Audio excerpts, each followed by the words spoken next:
Today's forum, Water Everywhere. Is it safe? Is supported by the Greens Fund of the Columbus Foundation and the Puffin Foundation West, with support from the Alcoa Foundation and in partnership with the Ohio Environmental Council. Please welcome Michelle Schleicher, Chair of Green Funds of the Columbus Foundation, who will introduce our speaker. Michelle? Hello, I'm Michelle Schleicher, and I'm really pleased to be here today. When the Green Funds had the opportunity to help support this, we were all really excited about doing this. So on the behalf of my colleagues with Green Funds, we're proud to be here at the Columbus Metropolitan Club, and I know the CMC's mission is to bring important topics and speakers to the stage for community conversation. Our mission as the Green Funds of the Columbus Foundation is to enhance the quality of life in Central Ohio by supporting responsible use of natural resources and ensuring their availability for future generations. Water everywhere, of course, fits our mission. It's such an important topic. So our speakers today represent a wealth of knowledge and a passion for environmental issues that affect each of us in our daily lives. Please welcome Keith Dimoff, Executive Director of the Ohio Environmental Council, Richard Westerfield, Administrator of Water, City of Columbus, Rich Shank, formerly with the EPA and the Nature Conservancy, and Spencer Hunt of Mindset Digital and former Dispatch environmental reporter, who will host. Spencer, the podium is yours. Please welcome all of our speakers.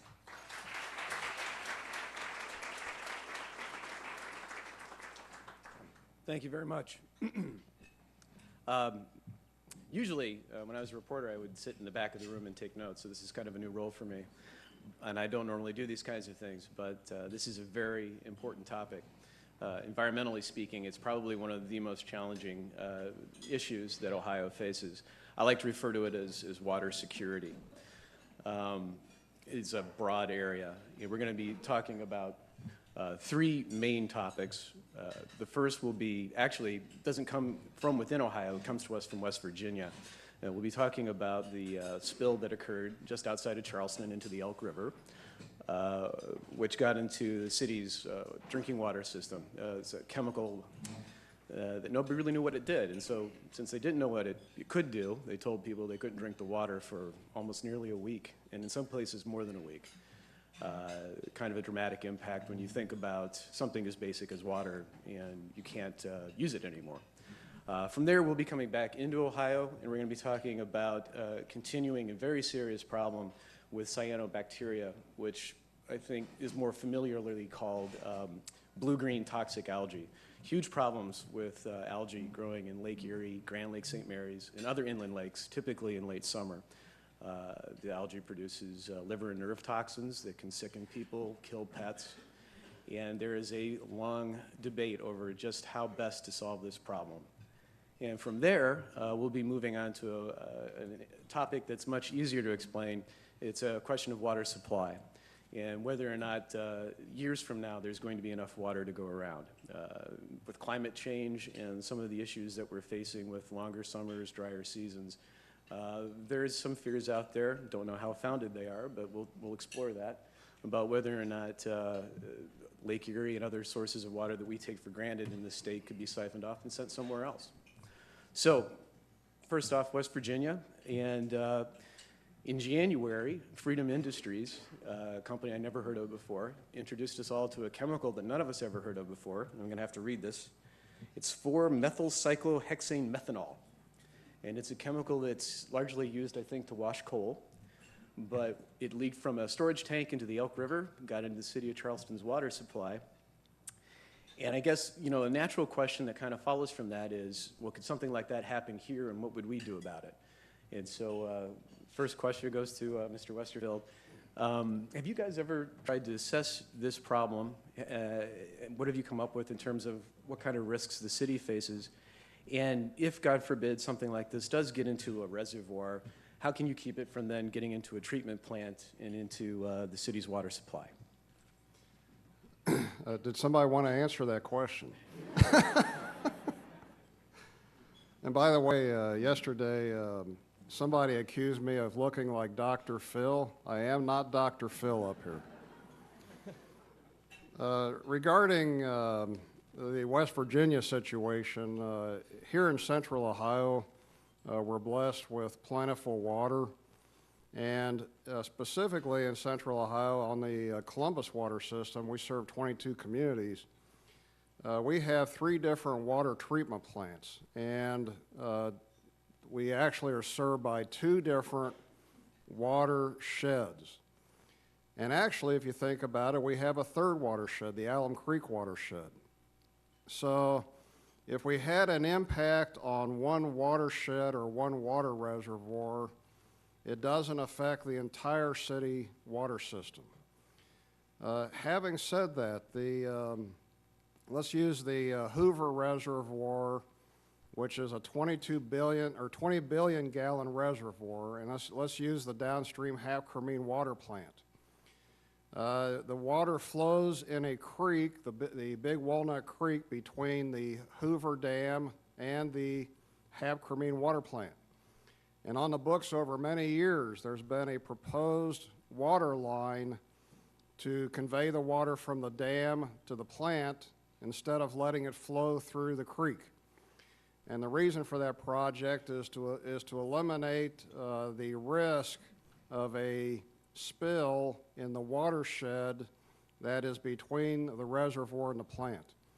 That project, as a result of the West Virginia situation in particular, that project's been resurrected, and we're now pushing forward with that project. It's not cheap to do those types of things. That pipeline between the dam and the plant will run roughly $50 to $60 million.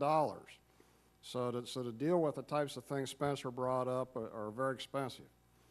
So I think it gets us started.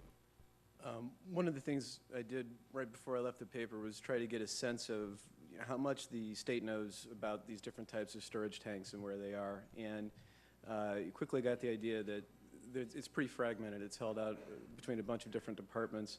Mr. Shank, given your experience with Ohio EPA, what is the state's role in trying to ensure that something like this wouldn't happen here? And what can they do to prevent something like that? I think over the last 30 years, the state of Ohio has done a fairly decent job of monitoring facilities like this. And as many of you recall, there was an underground storage tank program that was put in a number of years ago.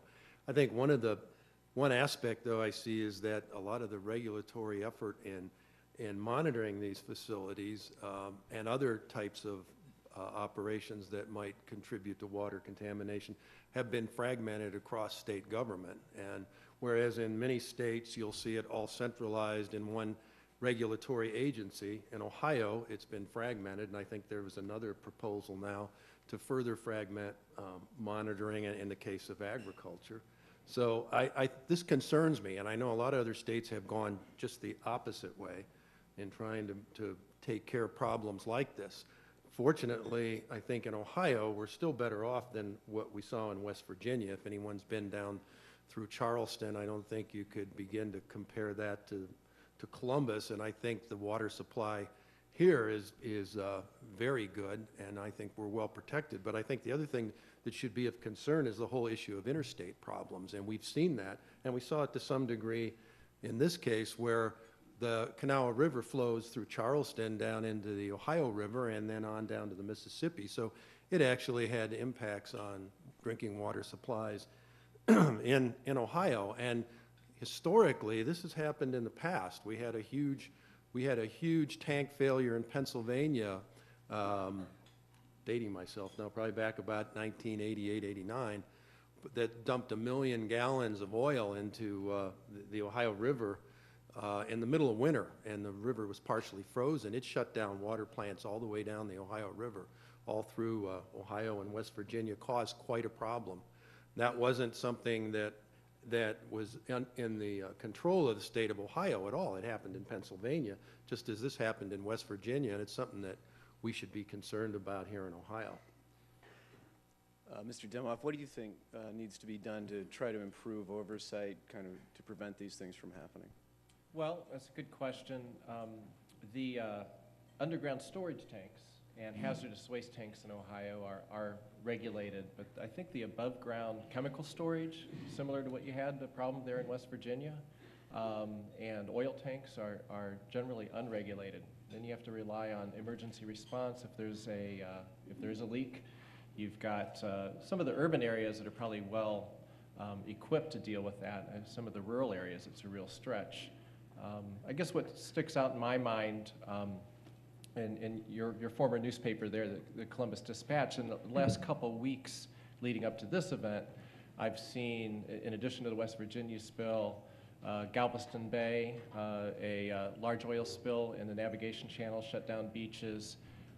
Closer to home near Cincinnati, there's a pipeline that runs all the way to Texas, spill there into a nature preserve of oil.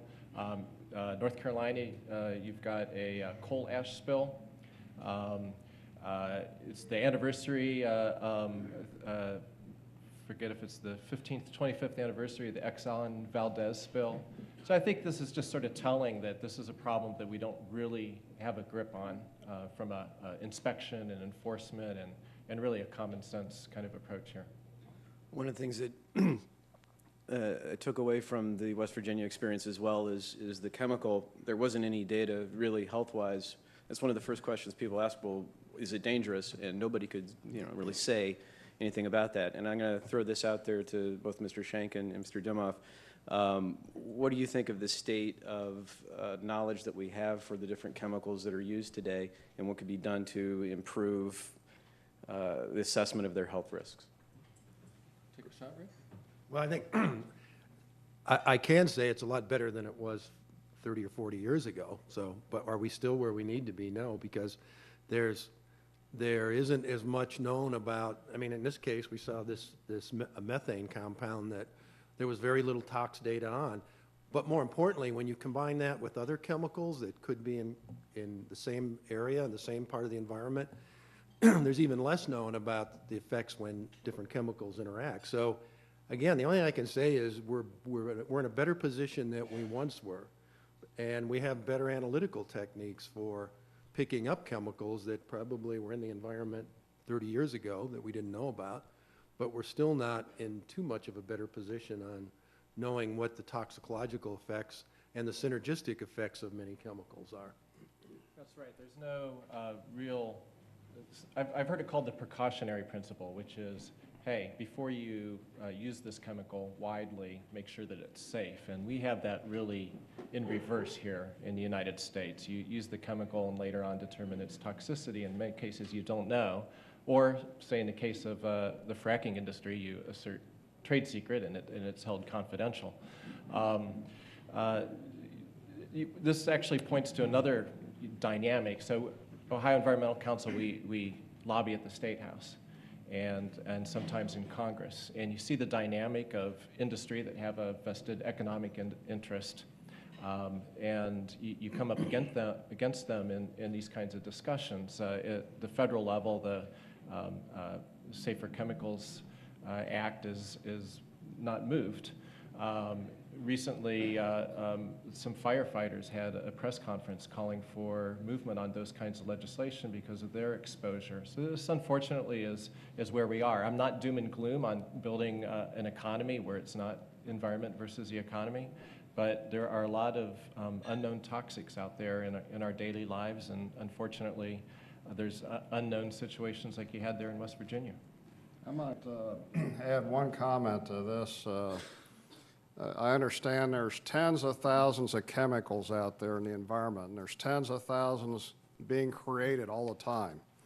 So can you ever know what's actually in the environment or what is in the watersheds? Can you ever know that with certainty? You can know certain things, but you don't know exactly what's in that watershed at all times. So when it comes to like drinking water, one of the keys there is to make sure that you address sustainability or resilience. How do you respond to incidents? Do you have good emergency planning procedures and good emergency response procedures? In our case, we have multiple water supplies and multiple water plants. All that starts to build upon this resiliency issue, and I think that's very important because you can with the number of chemicals being created, they're being created all the time, and it's very difficult to get a handle on. Great. Moving on to the issue of... Did you say great, Spencer? Was that your... Well, it's mostly great because we got hit right to 10 minutes. So I was literally trying to think, well, how are we going to manage all of these topics? But that seemed like a good point to move on. And we'll move on to cyanobacteria, toxic blue-green algae. I think probably the most stunning image of that was 2011, when the toxic algae in Lake Erie got so bad that at one point they call these blooms.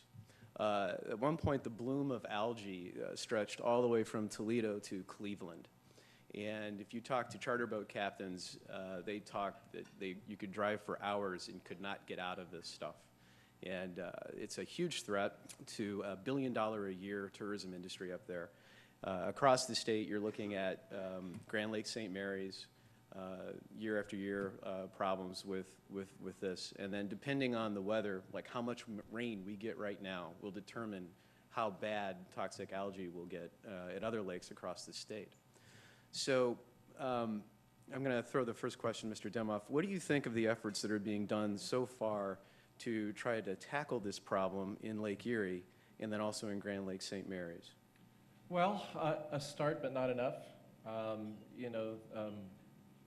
The reality is that the biggest contributor in the western basin of Lake Erie, the Maumee River, is agriculture, and it's manure and fertilizer runoff that gets into the creeks and then into the rivers and then into the western basin where you have the large algae blooms.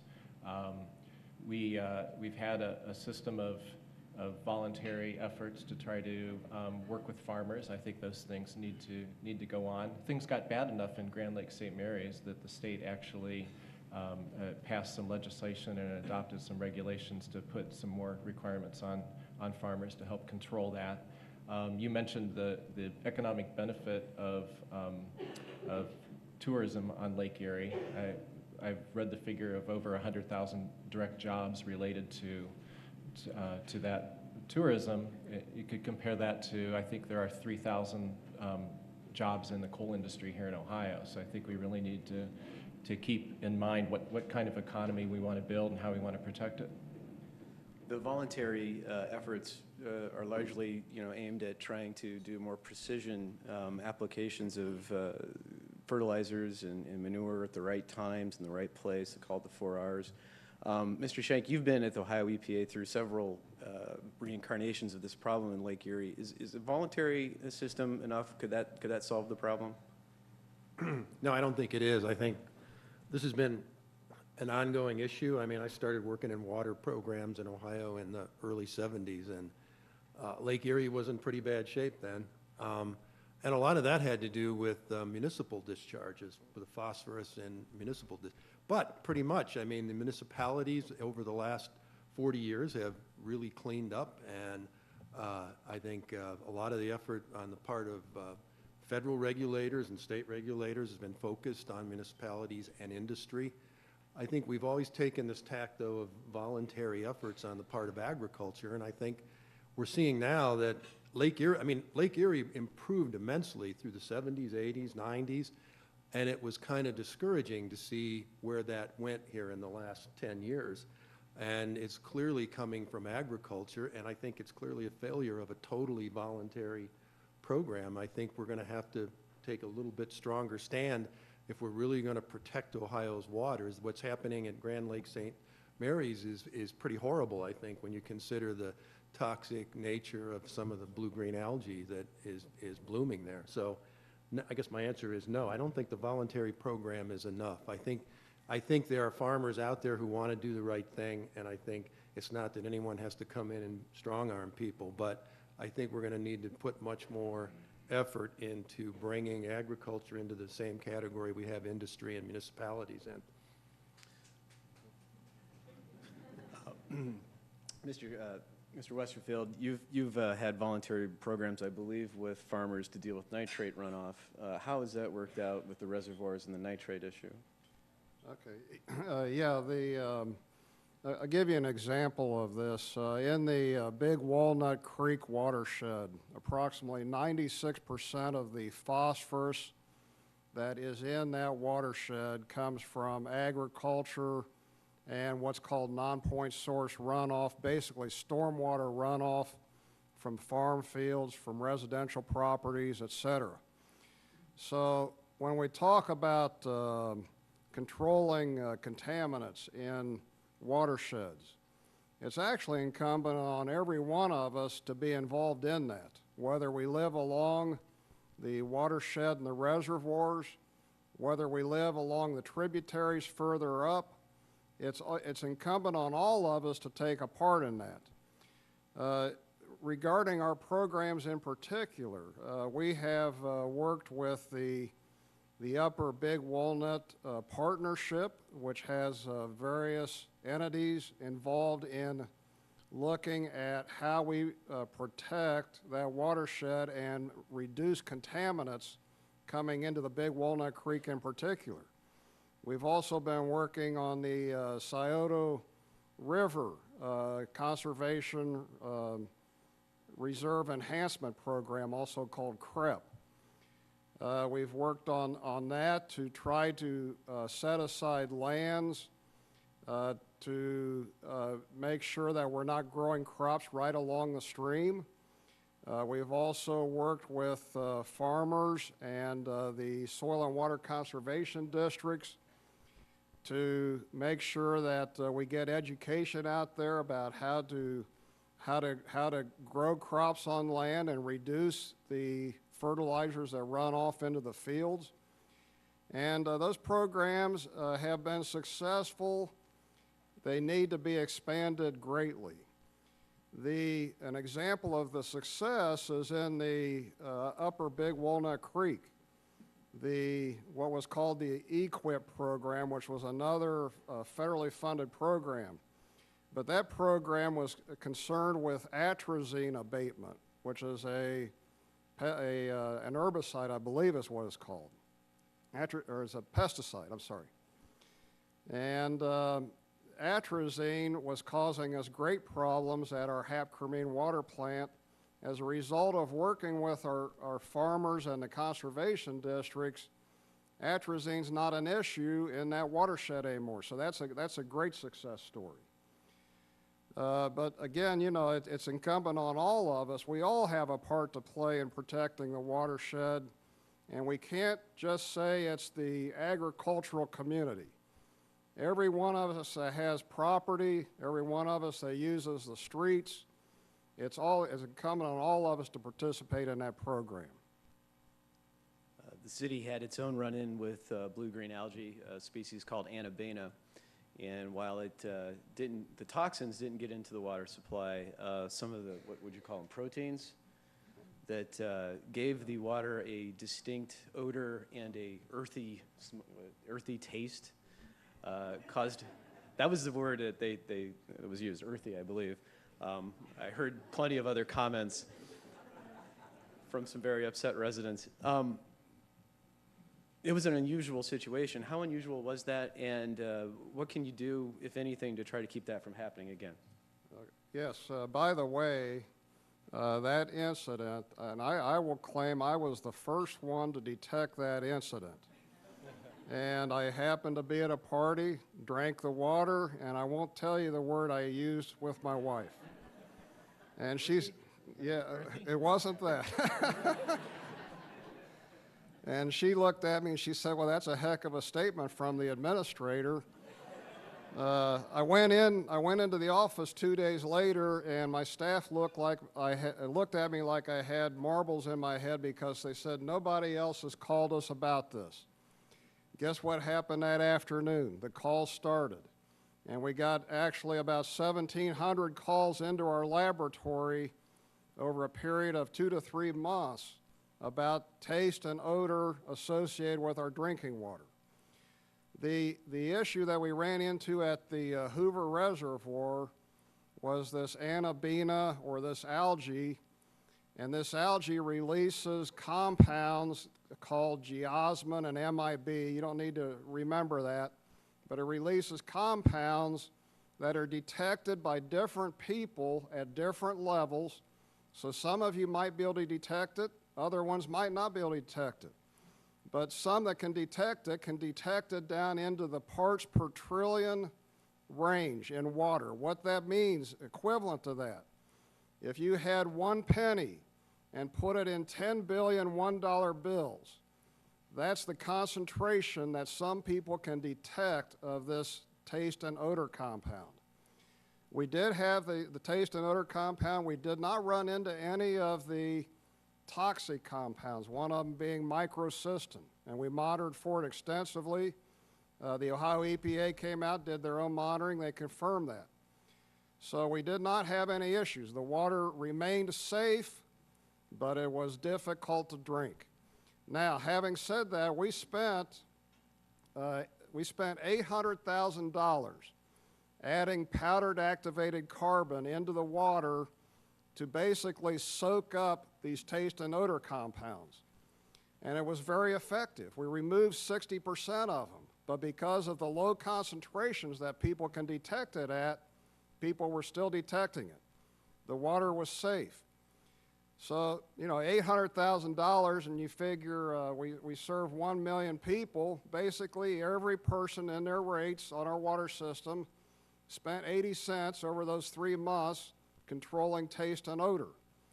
This incident was the first incident we've had like this since 1998.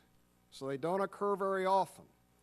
And the reasons this algae grew at this particular time and caused the problems, there's many different reasons, from sunlight, temperature, clarity of the water, one of them being phosphorus in the reservoir that sinks to the bottom at certain times of the year, and then because of temperature changes, water mixes and the phosphorus resurrects itself.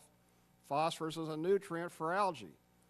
So again, this was something that we experienced very infrequently. I will say this, the plant upgrades, if you drive by our Hapkermine plant off of Morse Road, you will see extensive upgrades going on.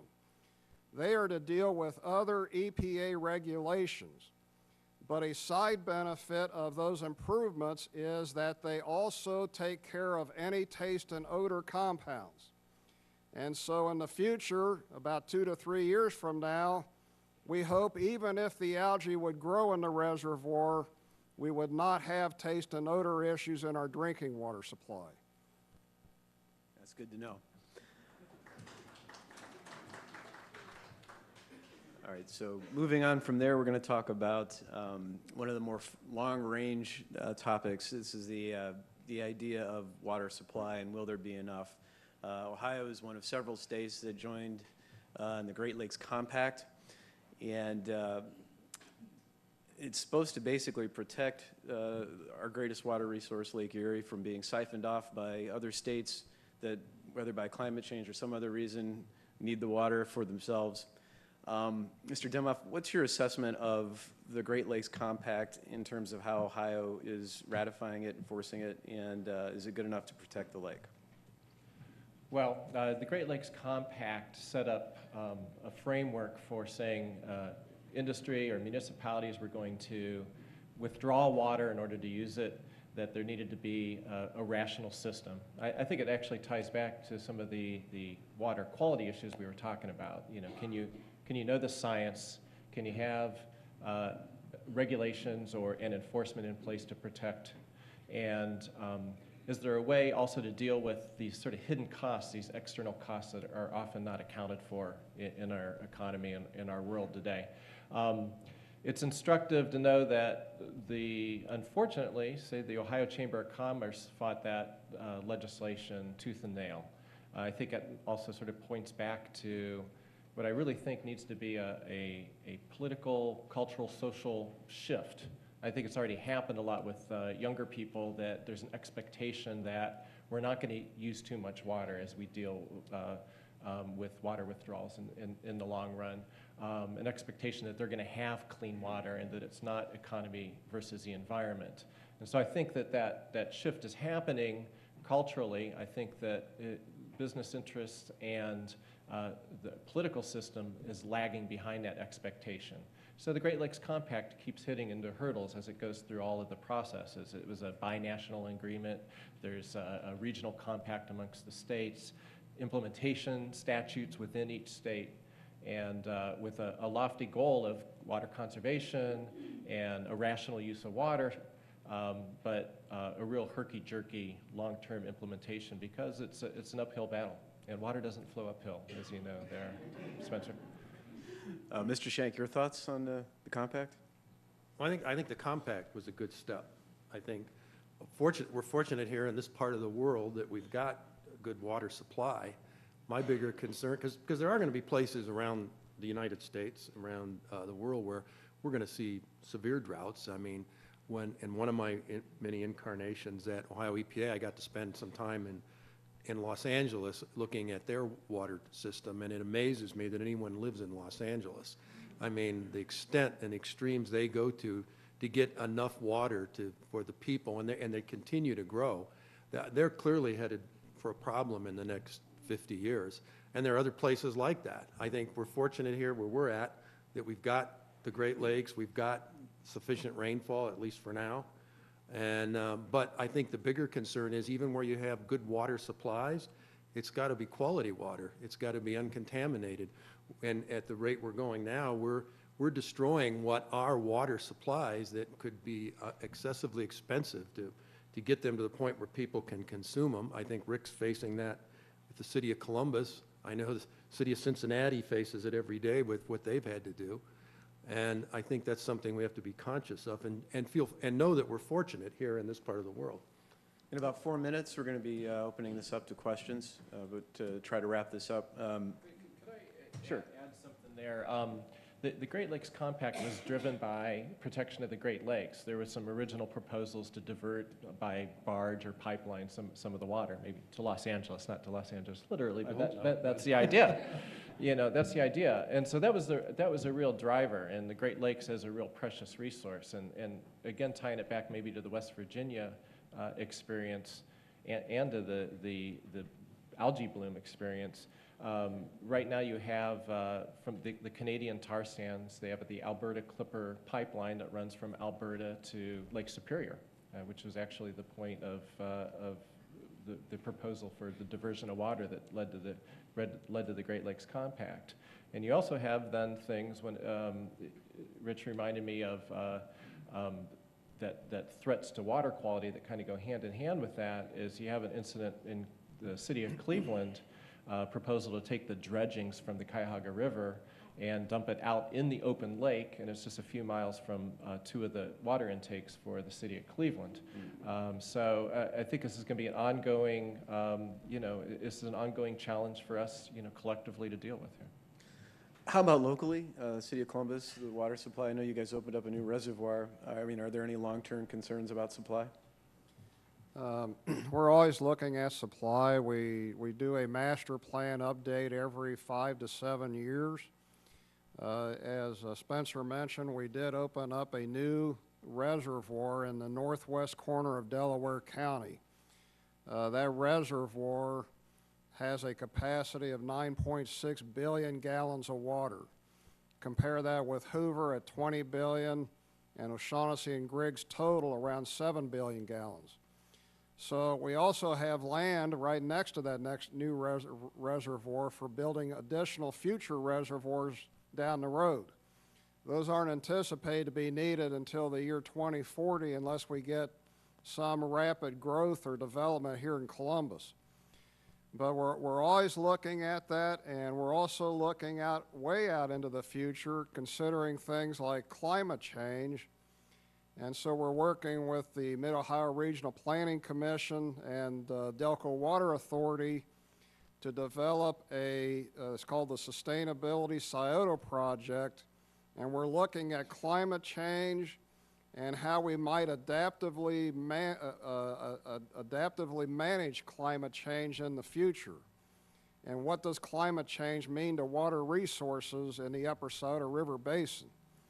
So there's a lot of things going on, and we just need to keep it up and keep these plans updated and adjust and And it gets back to this resiliency issue that I mentioned, and just making sure that we stay on top of things.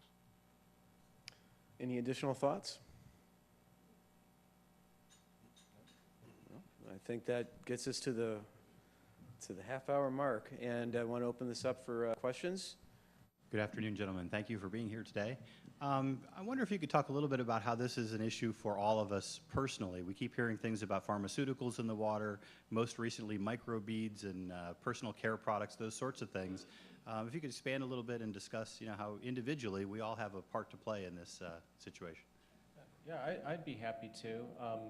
Locally there's a couple programs people could take advantage of. If you're a Columbia Gas customer, you can get a low-flow shower head for free.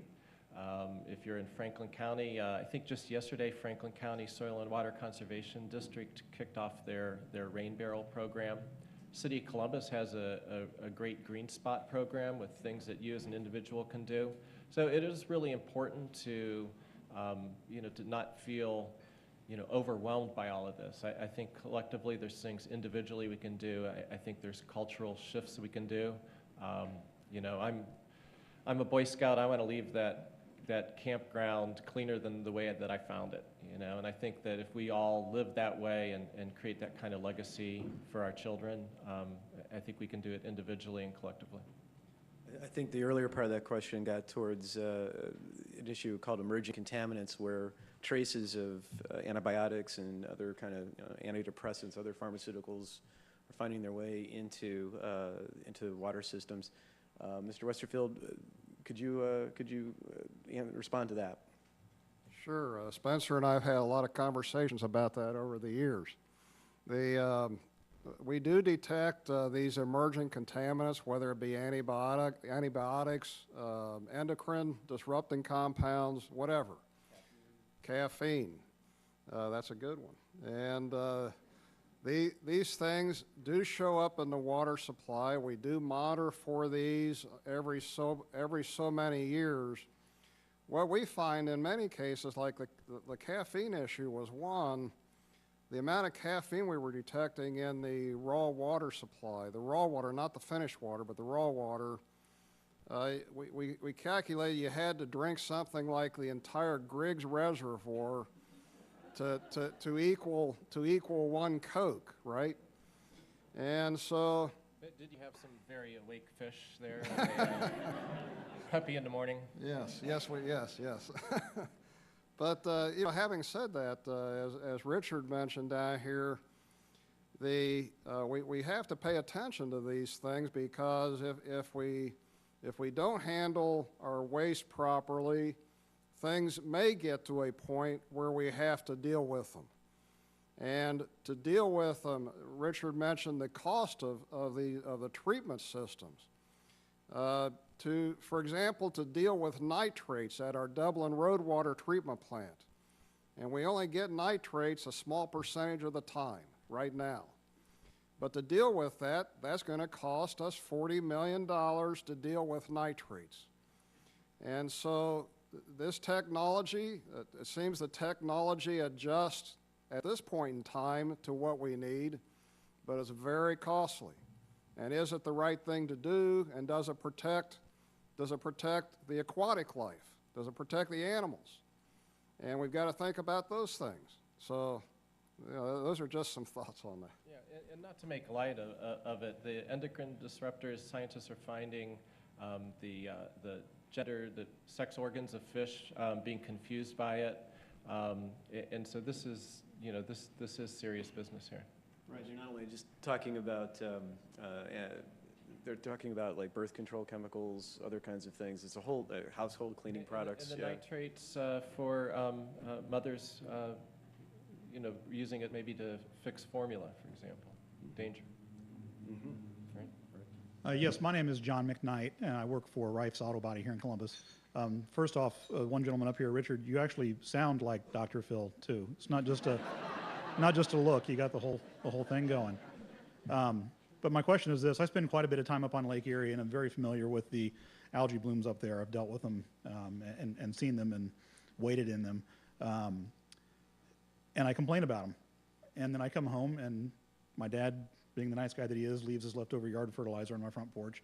So I go out and I put the yard fertilizer on my yard. So we have a gentleman up here from Scott's. Is the grade of fertilizers, the grade of fertilizers that's used by homeowners and consumers as harmful, or you know, to what degree is it harmful by comparison to the fertilizers that the farms are using in, you know, large quantities that are causing those blooms? Well, I was with Scott's. I consider myself a leisure professional now, and which means I'm retired. But I spent 5 years at Scott's, and one of my roles there was chief environmental officer. And during that time I was there, this was a huge issue for us in addressing it, and we did a lot of research there. Scott's is, in terms of home and garden and lawn type products, it, you know, leads the world. I mean, the largest company that does that. So it was a concern. And there is phosphorus and nitrogen, or was in Scott's lawn fertilizers. And that always, in communities all over the country, it came up as an issue where they were having problems. So we did a lot of research. Ultimately, what Scott's did was remove phosphorus from all of its fertilizers that it uses on lawns. Did that several years ago and announced it, I think, 3 years ago. That was a huge step. It forced the rest of the industry to do the same thing.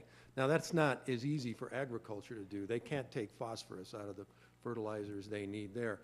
But the other thing about lawn and garden, and I was going to mention it from the previous question, Scott's does this. I think all industry, all manufacturers need to do this with their products, but spend a substantial amount of time educating consumers about how to use their products. And I don't care if it has to do with your lawn and garden or your household products, whatever it is.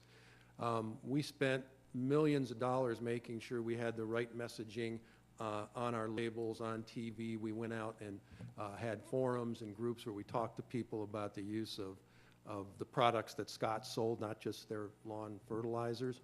But I think that's important, and if you follow those, I don't think our determination was the amount of phosphorus and nitrogen and lawn fertilizers is so minuscule compared to the amount of phosphorus and nitrogen being used elsewhere. We actually did calculations where you could quit selling lawn fertilizer completely and you wouldn't notice any difference in the problems that you're seeing around the country with nutrients and water systems. But that said, it's still the responsibility of people who are using chemicals like that to use them responsible, and it's the responsibility of the industries and manufacturers that produce those to make sure that people are well educated about how to properly use them. Keith, do you feel that it's safe, reasonably so, to be used, or not? In terms of its impact on water systems, yes. If used, I mean, almost any of the products we have that we use in our homes, if they're used properly and appropriately, can be safe.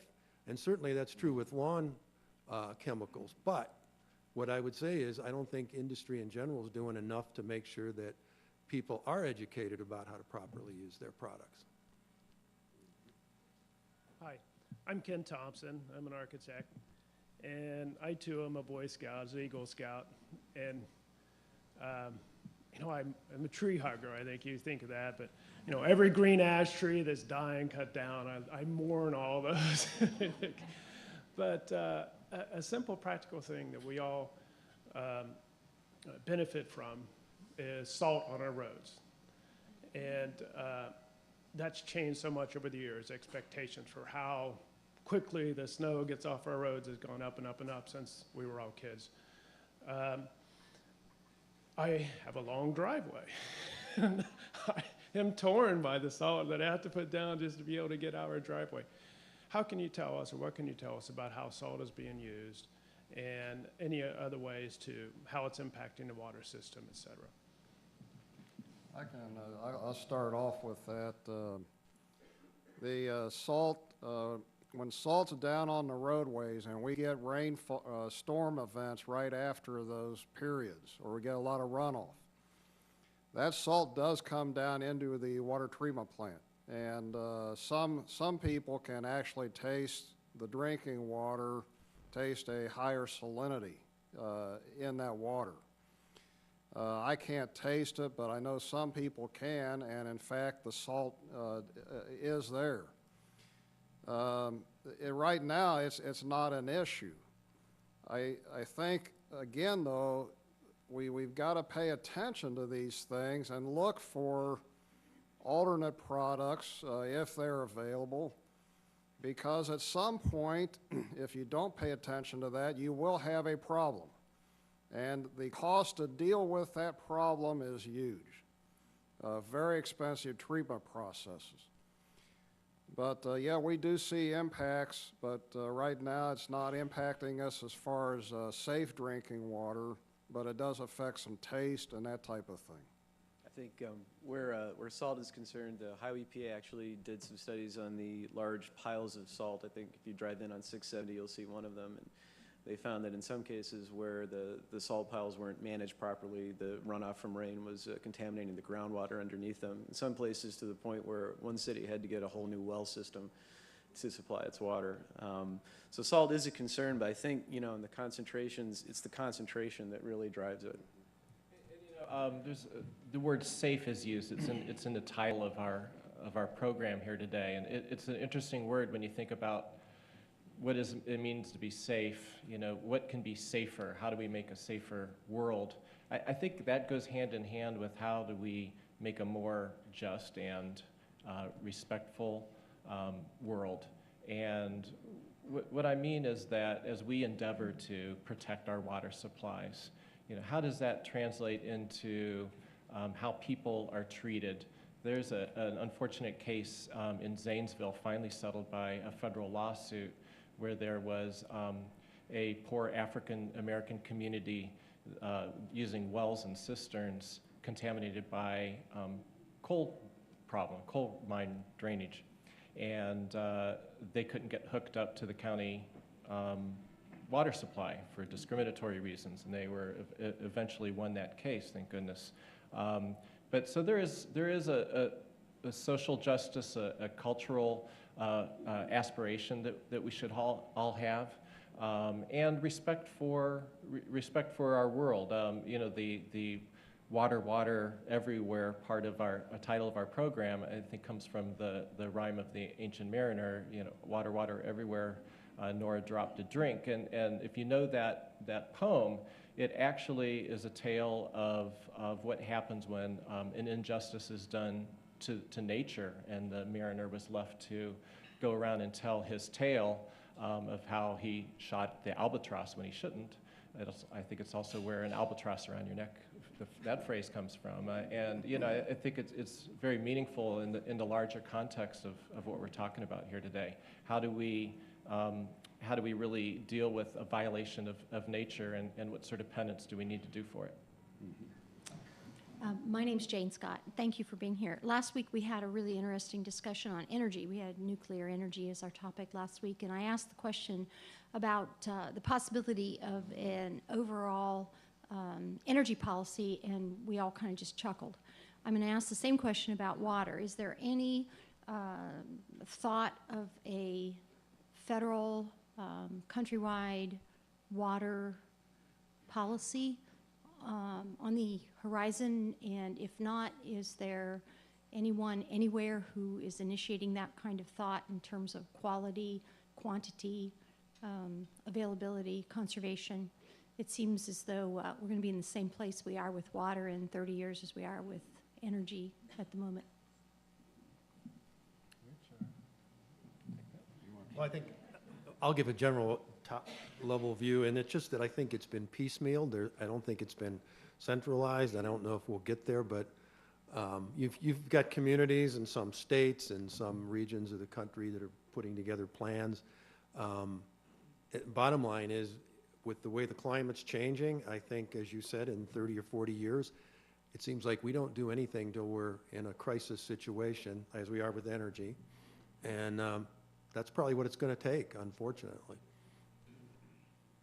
I think on that also, again, I draw back to the term resiliency, but making sure that we're looking ahead at these issues like climate change and trying to figure out ahead of time and get the discussion going about how we would adapt to climate change regarding our water resources. Some of the studies in this area in particular indicate that I've seen, of course, the studies seem to be pretty consistent that this area may experience more total rainfall throughout an individual year.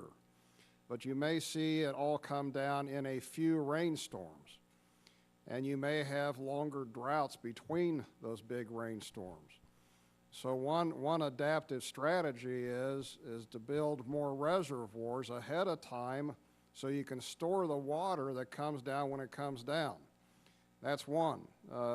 Obviously, agriculture has strategies that they also need to consider. So, but you know, I think it just comes down to proper planning in a lot of cases, and we've got to pay attention to it.